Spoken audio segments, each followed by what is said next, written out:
Materi hari ini yang akan kita pelajari adalah tentang generasi vaksin.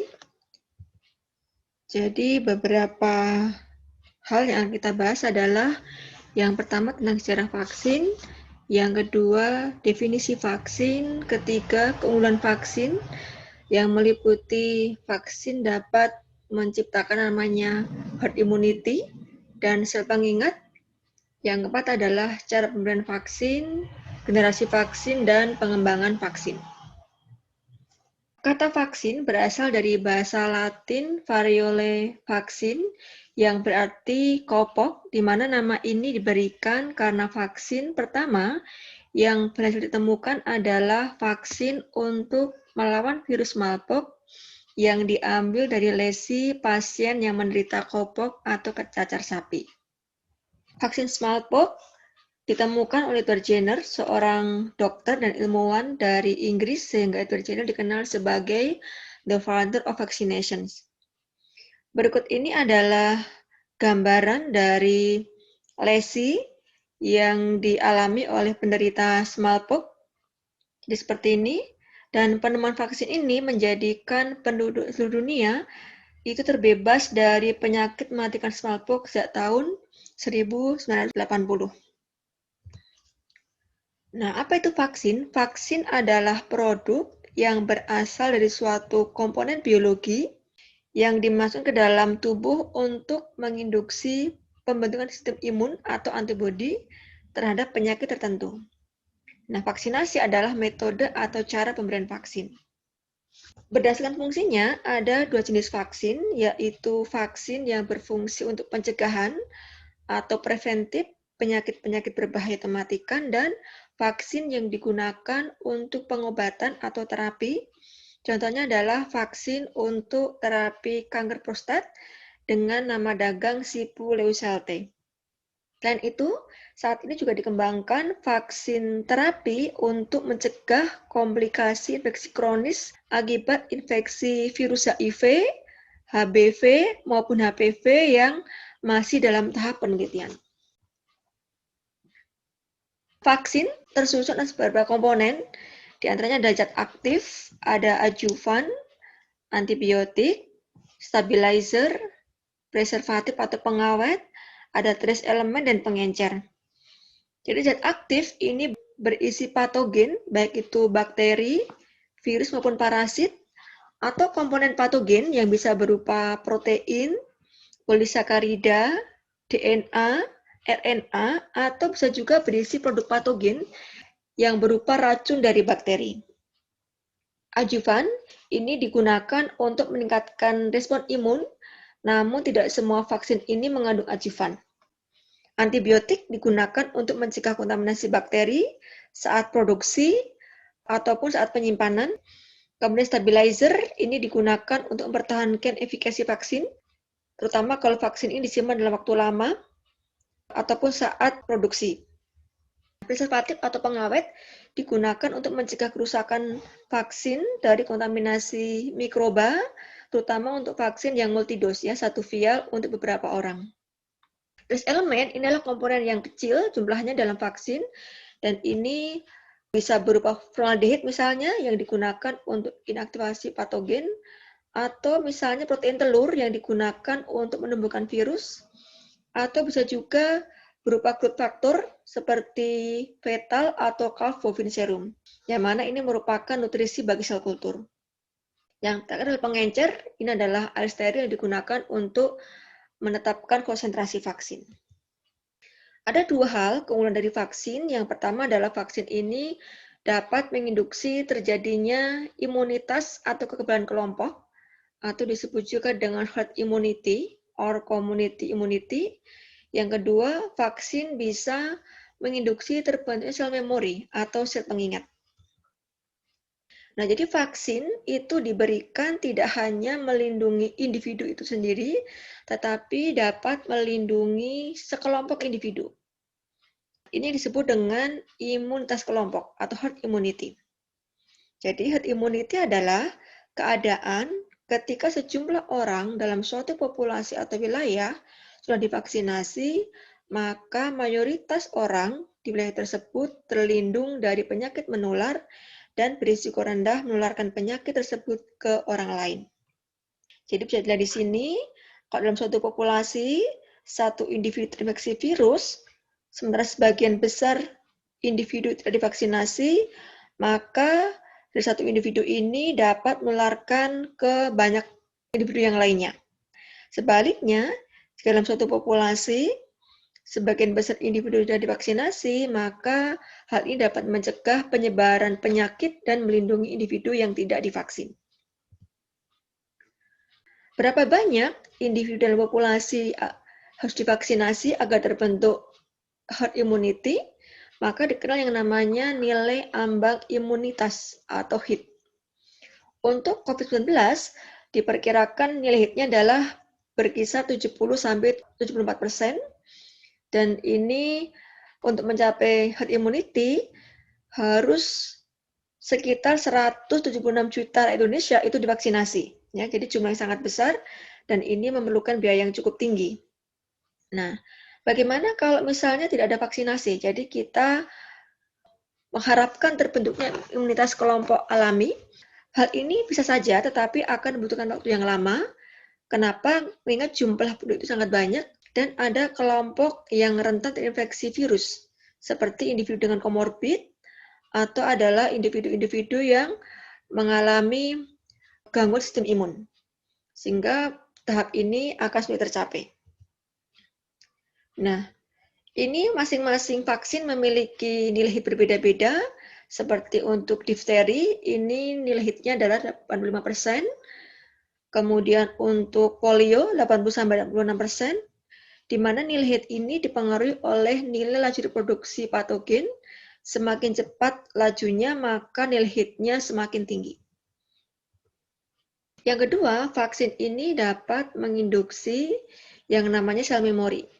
Sel memori atau sel pengingat adalah sel yang akan merespon dengan cepat jika ada patogen yang sama masuk ke dalam tubuh dengan cara berubah menjadi sel plasma, yaitu sel penghasil antibodi. Vaksin itu diberikan dengan beberapa rute. Yang pertama, vaksin diberikan secara oral. Contohnya adalah OPV, oral polio vaksin, atau rotavirus vaksin. Kemudian ada vaksin yang diberikan secara intranasal, misalnya adalah flu vaksin. Kalau misal untuk vaksin COVID, itu ada kandidat namanya Covivac, ini juga nanti diharapkan bisa diberikan secara intranasal. Kemudian ada vaksin yang diberikan secara suntikan atau injeksi, baik itu intradermal seperti vaksin BCG, vaksin yang diberikan injeksi intramuskular seperti vaksin hepatitis B dan tetanus toksoid, ataupun yang secara subkutan, misalnya adalah vaksin measles dan vaksin demam kuning. Ini beberapa memes yang menggambarkan betapa bahwa vaksin yang diberikan secara injeksi itu memberikan trauma pada beberapa individu. Nah, untuk mengatasi hal ini, maka dikembangkanlah suatu vaksin yang lebih mudah cara pemberiannya, yang dikenal dengan nama vaksin edible atau food vaksin. Jadi food vaksin ini adalah vaksin yang dapat dimakan, di mana vaksin ini berupa gen patogen yang dimasukkan ke dalam sel tanaman, baik secara langsung maupun tidak langsung. Sehingga nanti diharapkan tanaman ini akan menghasilkan protein yang merupakan antigen dari vaksin. Sehingga tanaman itu dikenal sebagai pabrik atau bioreaktor untuk produksi vaksin. Beberapa tanaman sudah digunakan untuk pengembangan edible vaksin, diantaranya adalah kentang, padi, tomat, pisang, dan wortel. Sehingga food vaksin ini dikenal sebagai molecular farming. Nah, ada beberapa cara untuk memasukkan gen ke dalam tanaman. Secara garis besar dibagi dua. Yang pertama adalah transfer gen secara langsung dan transfer gen secara tidak langsung. Untuk transfer gen secara langsung, ini bisa menggunakan gen gun atau disebut juga dengan ballistic atau microprojectile bombardment. di mana prinsipnya adalah nanti DNA ini dibungkus dengan emas atau tungsten, yang mana DNA ini berperan sebagai projektilnya. Selanjutnya nanti gen ini ditembakkan ke dalam sel target dengan tekanan yang tinggi, sehingga nanti diharapkan gen ini bisa berpenetrasi ke dalam sel atau jaringan target. Hanya saja metode ini membutuhkan biaya yang mahal, dan itu juga membahayakan sel target ya. Jadi dengan teknik ini sel target bisa mengalami kerusakan. Ini adalah gambaran dari gen GAN. Seperti ini adalah alatnya. Yang kedua adalah transfer gen menggunakan suatu perantara yang disebut dengan plasmid TI. Jadi TI adalah kepanjangan dari tumor inducing, di mana plasmid ini dimiliki oleh bakteri tanah Agrobacterium tumefaciens, suatu bakteri yang menyebabkan suatu penyakit yang disebut dengan tumor pada tanaman atau disebut dengan crown gall. Ini adalah gambaran dari crown gall yang mungkin teman-teman pernah melihat seperti ini. Nah, jadi nanti TI plasmid yang ada pada bakteri Agrobacterium itu dimodifikasi, di mana gen pengkode vaksin dari suatu patogen disisipkan di dalam plasmid ini. Kemudian plasmidnya dimasukkan ke dalam sel bakteri, dan sel bakteri ini digunakan untuk menginfeksi tanaman. Sehingga nanti harapannya tanaman yang terinfeksi oleh Agrobacterium yang membawa TI plasmid akan dapat mengekspresikan gen yang nanti digunakan sebagai antigen vaksin. Yang berikutnya adalah transfer gen dengan bantuan virus, terutama adalah virus yang menginfeksi tanaman. Di sini nanti virusnya dimodifikasi dan disisipi gen dari patogen pengkode antigen vaksin. Kemudian nanti virus yang telah dimodifikasi ini digunakan untuk menginfeksi tanaman, dan diharapkan tanaman yang terinfeksi virus ini nanti dapat mengekspresikan protein yang nanti digunakan sebagai antigen vaksin. Ini adalah beberapa keuntungan penggunaan tanaman untuk produksi vaksin. Di antaranya adalah nantinya setelah diproduksi pada tanaman, pemberian vaksinnya tidak perlu lagi melalui injeksi, jadi needle free delivery. Kemudian dikatakan lebih aman dan meminimalkan rasa sakit saat injeksi, karena nggak ada injeksi di sini. Kemudian produksi skala besar memungkinkan. Samping itu juga memudahkan saat penyimpanan maupun distribusi, karena nanti kita tidak memerlukan suhu dingin untuk penyimpanan vaksin maupun transportasi. Nah, ini perkembangan vaksin edible yang saat ini dilakukan. Ada beberapa vaksin yang telah dikembangkan walaupun sebagian besar masih dalam tahap uji klinis tahap 1. Misalnya adalah vaksin rabies yang dikembangkan pada tanaman bayam. Di sini nanti gen yang disimpan adalah gen GP dan gen NP. Kemudian ada vaksin HBsAg untuk mencegah infeksi HBV, dikembangkan pada tanaman lettuce.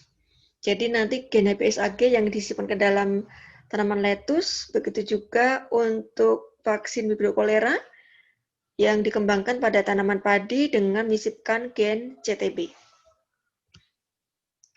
Nah, untuk COVID sendiri, ini ada juga vaksin yang saat ini dikembangkan pada tanaman tembakau. Jadi ada suatu perusahaan farmasi yang mengembangkan vaksin COVID pada tanaman tembakau sebagai inangnya. Ini adalah gambar dari virus corona. Kita lihat di sini bahwa secara struktur virus corona ini merupakan virus dengan materi genetik RNA single strain. Kemudian virus ini materi genetiknya dilindungi oleh suatu protein namanya nukleokapsid dan memiliki suatu envelope atau amplop. Nah, pada bagian luar dari amplopnya terdapat suatu protein yang khas yang disebut dengan protein S atau spike glycoprotein, di mana spike glycoprotein ini hanya ditemukan pada permukaan dari virus SARS-CoV-2, sehingga ini spesifik dan banyak digunakan untuk diagnosis maupun pengembangan vaksin. Nah, mengapa disebut dengan coronavirus? Karena kalau diamati, amplop virus ini kalau di bawah mikroskop elektron itu akan memperlihatkan struktur seperti mahkota atau corona, sehingga virus ini disebut dengan coronavirus. Nah, ini beberapa gejala kalau seseorang itu terinfeksi oleh COVID-19. Yang terbanyak adalah mengalami demam, kemudian batuk, letih, napasnya pendek-pendek, kemudian sakit tenggorokan, sakit kepala, mual, kemudian hidung tersumbat, diare, bahkan juga bisa mengalami kehilangan indera penciuman maupun indera perasa, kemudian ada mata kemerahan dan seterusnya.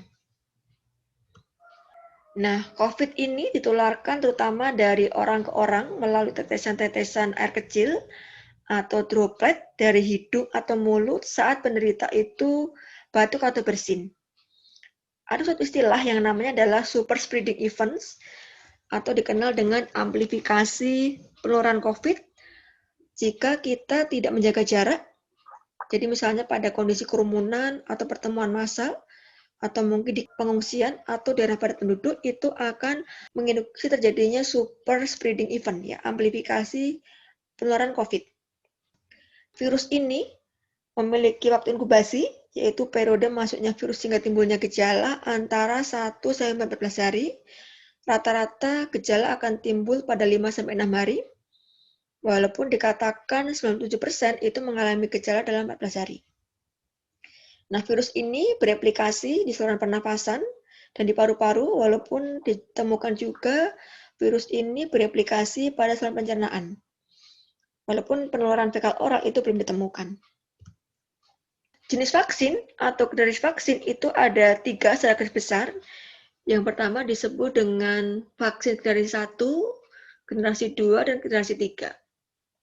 Vaksin generasi 1 itu terdiri dari vaksin yang berupa patogen yang diinaktivasi atau dikenal dengan inactivated vaccine, dan vaksin yang berisi patogen yang dilemahkan atau attenuated vaccine. Sedangkan vaksin generasi 2 ini berupa vaksin rekombinan maupun non-rekombinan yang antigennya berupa patogen seperti virus, bakteri, parasit, atau bisa juga VLP, virus-like particle. Jadi nanti komponen dari patogen ini yang berupa polisakarida, protein, ataupun asam nukleat, bisa berupa DNA atau RNA digunakan sebagai bahan vaksin, atau bisa juga berisi produk dari patogen. Jadi misalnya adalah toksoid, jadi racun dari bakteri, dan juga bisa vaksin ini berisi gabungan atau konjugasi antara polisakarida dengan protein. Vaksin generasi ketiga itu berupa vaksin asam nukleat yang bisa berupa vaksin DNA maupun vaksin RNA. Nah, dalam pengembangan vaksin ada beberapa platform, yaitu ada yang disebut dengan platform klasik dan platform yang modern. Jadi di slide ini dapat dilihat beberapa vaksin yang dikembangkan dengan platform yang klasik, itu ada yang disebut dengan tadi inactivated vaccine, kemudian ada attenuated vaccine, ada vaksin unit, dan seterusnya. Sedangkan yang di sini adalah vaksin-vaksin dikembangkan dengan platform yang lebih modern, seperti vaksin DNA, vaksin RNA, vaksin viral vektor. Yang pertama inactivated vaccine, jadi vaksin ini berisi patogen yang inaktif atau telah dimatikan. Jadi inaktivasinya bisa menggunakan radiasi atau zat kimia seperti formaldehid, propiolakton, ataupun glutardehida. Jadi misalnya adalah vaksin influenza, atau kalau untuk COVID itu ada vaksin Sinovac dan Sinopharm. Ini adalah vaksin yang berisi patogen yang diinaktivasi atau dimatikan. Yang kedua, vaksin yang berisi patogen yang dilemahkan atau dikenal dengan atenuasi, di mana nanti patogennya ini dipasase, ditumbuhkan berulang-ulang pada media atau inang yang bukan inang aslinya, dengan harapan nanti patogenitasnya akan hilang. Atau atenuasi ini juga bisa dilakukan dengan menggunakan rekayasa genetika atau teknologi DNA rekombinan. Contoh vaksinnya adalah ada namanya OPV, oral polio vaccine, Sedangkan untuk yang COVID, ini ada namanya kodagenik. Ini adalah vaksin yang berisi virus yang dilemahkan atau diatenuasi. Viral vektor vaksin, jadi di sini nanti antigen vaksin itu disisipkan ke dalam suatu pembawa, yaitu virus. Virusnya telah dimodifikasi, jadi virus lain yang bukan penyebab COVID itu didesain untuk membawa atau sebagai vektor materi genetik dari COVID, misalnya adalah gen S. Kemudian nanti virusnya ini diinfeksikan dalam tubuh, sehingga nanti saat menuju sel target, di dalam sel target, maka materi genetik COVID nanti akan diterjemahkan menjadi protein, yang mana protein ini akan digunakan sebagai antigen untuk menginduksi respon imun. Beberapa vaksin COVID itu yang dikembangkan berbasis viral vektor, misalnya adalah vaksin yang diproduksi oleh Janssen, CanSino, dan Gamaleya. Berikutnya adalah protein vaksin. Jadi di sini yang digunakan sebagai antigen dari vaksin adalah protein. Yang sudah sangat terkenal adalah vaksin hepatitis B yang berisi protein HBsAg, hepatitis B express antigen. Sedangkan untuk vaksin COVID, ini ada Novavax dan Sanofi yang berisi protein sebagai antigen vaksin. Nah, ini adalah vaksin hepatitis B yang berupa protein sebagai antigennya.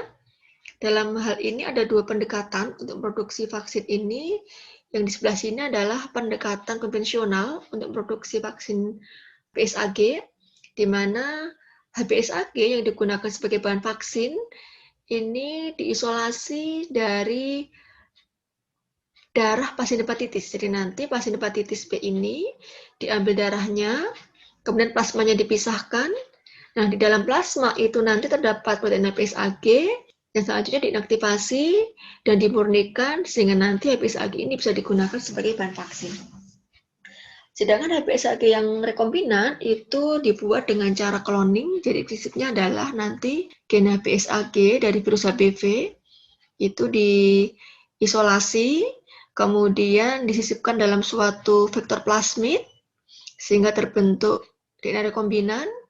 DNA rekombinan ini nanti kemudian dimasukkan ke dalam suatu inang, misalnya adalah pada sel ragi atau yeast.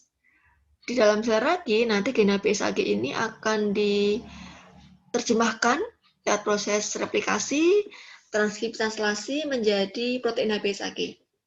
Selanjutnya nanti proteinnya diisolasi dari dalam sel ragi, kemudian dimurnikan dan dikarakterisasi. Setelah itu, protein ini dapat digunakan sebagai antigen vaksin. VLP, jadi VLP ini adalah suatu vaksin yang antigennya berupa virus-like particle. Jadi misalnya adalah vaksin human papillomavirus untuk mencegah kanker serviks, ini antigen vaksinnya berupa VLP. Di perdagangan ada beberapa vaksin HPV, ada Gardasil yang berisi 4 tipe virus HPV, ada vaksin Cervarix dan ada Gardasil 9. Jadi ini adalah yang terbaru. Vaksin ini digunakan untuk mencegah 9 tipe virus HPV. Yang terakhir adalah vaksin yang generasi ketiga. Vaksin ini berisi asam nukleat, baik itu DNA maupun RNA dari patogen. Jadi contoh vaksin untuk COVID yang berbasis asam nukleat ini adalah vaksin yang dikembangkan Pfizer. Di sini berupa atau berisi RNA dari COVID. Nah, jadi nanti RNA dari COVID ini dibungkus dalam suatu lipid nanopartikel atau LNP, kemudian RNA-nya ini dimasukkan ke dalam tubuh, kemudian dia akan masuk ke dalam sel, di dalam sel RNA nanti akan diubah menjadi protein, proteinnya akan digunakan sebagai antigen yang dapat menginduksi pembentukan antibodi atau respon imun. Nah, vaksin DNA ini mirip dengan vaksin RNA, tapi nanti antigennya berupa DNA, sehingga nanti DNA nanti disisipkan dalam suatu pembawa atau vektor. Di sini digunakan plasmid. Selanjutnya nanti plasmid yang sedang disisipi DNA dari patogen itu nanti dimasukkan ke dalam tubuh. bisa lewat injeksi, dan di dalam tubuh, di dalam sel, maka nanti DNA-nya ini akan diterjemahkan menjadi protein ya. Jadi nanti protein dikenali sebagai zat asing sehingga nanti protein ini bisa menginduksi pembentukan sistem imun. Jadi contoh vaksin DNA yang sudah di-approve untuk penggunaan pada manusia adalah vaksin yang digunakan untuk mencegah penyakit encephalitis ya, Japanese encephalitis vaksin. Nah, ini masing-masing vaksin memiliki beberapa keunggulan dan kekurangan. Jadi kalau dilihat dari tabel ini, inactivated vaccine itu memiliki beberapa keunggulan, di antaranya dia adalah aman, kemudian lebih mudah penyimpanannya.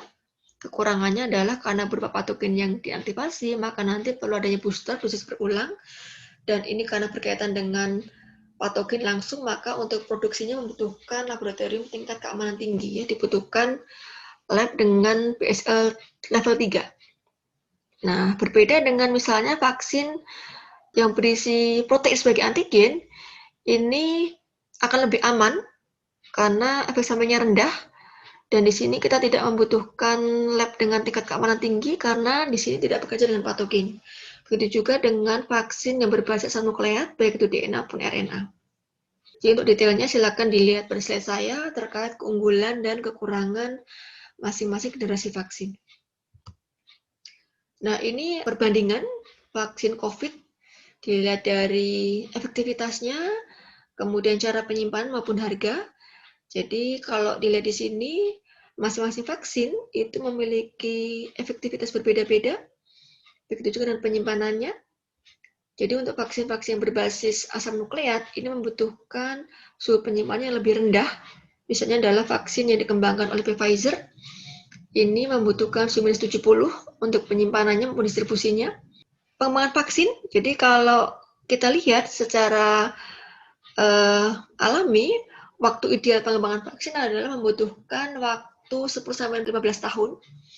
Jadi mulai dari fase uji preklinis, kemudian uji klinis fase 1, 2, 3 hingga approval ya. Itu butuh waktu sampai 15 tahun.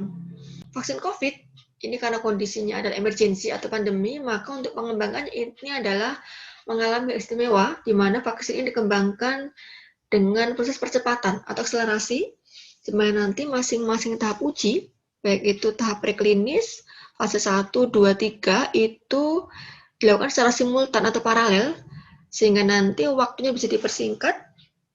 Namun demikian, untuk produksi vaksin ini tetap memperhatikan faktor keamanan, efikasi, dan efektivitas, dan kelemahannya adalah pengembangan vaksin ini membutuhkan biaya tinggi. Jadi kalau saya lihat data dari WHO, sampai dengan tanggal 16 Desember 2020, itu sudah ada 166 kandidat vaksin untuk COVID yang sudah masuk ke uji preklinik. 56 diantaranya adalah sudah masuk fase uji klinis, dan 13 kandidat vaksin itu sudah masuk uji klinis fase 3. Di situ membutuhkan lebih dari 30.000 responden. Dan kalau dilihat, sebagian besar vaksin ini diberikan injeksi intramuskuler dan diberikan 2 kali ya, 2 dosis. Nah, bagaimana dengan Indonesia?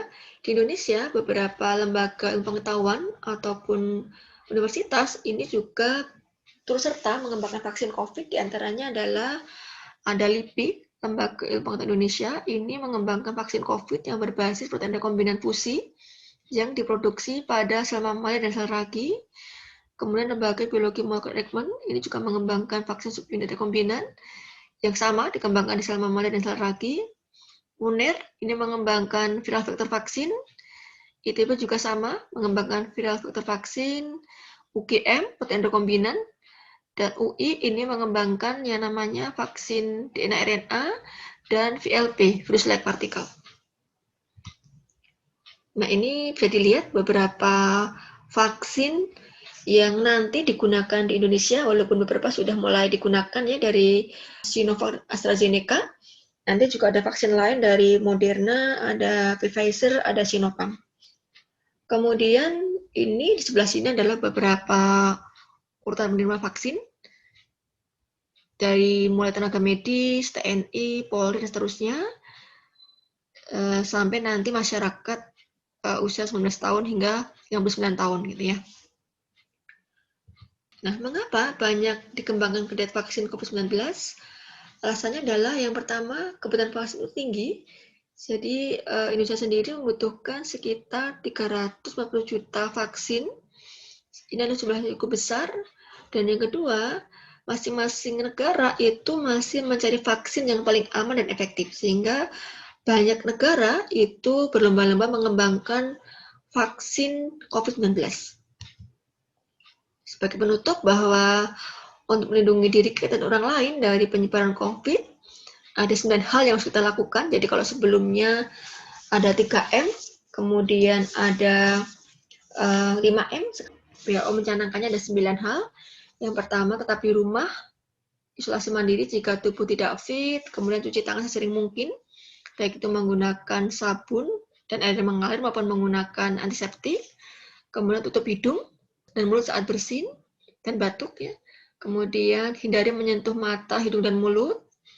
Jaga jarak, hindari kerumunan, kemudian gunakan masker, bersihkan permukaan benda yang sering tersentuh secara teratur ya, tersentuh atau mungkin yang mudah terkontaminasi oleh COVID. Baik, terima kasih.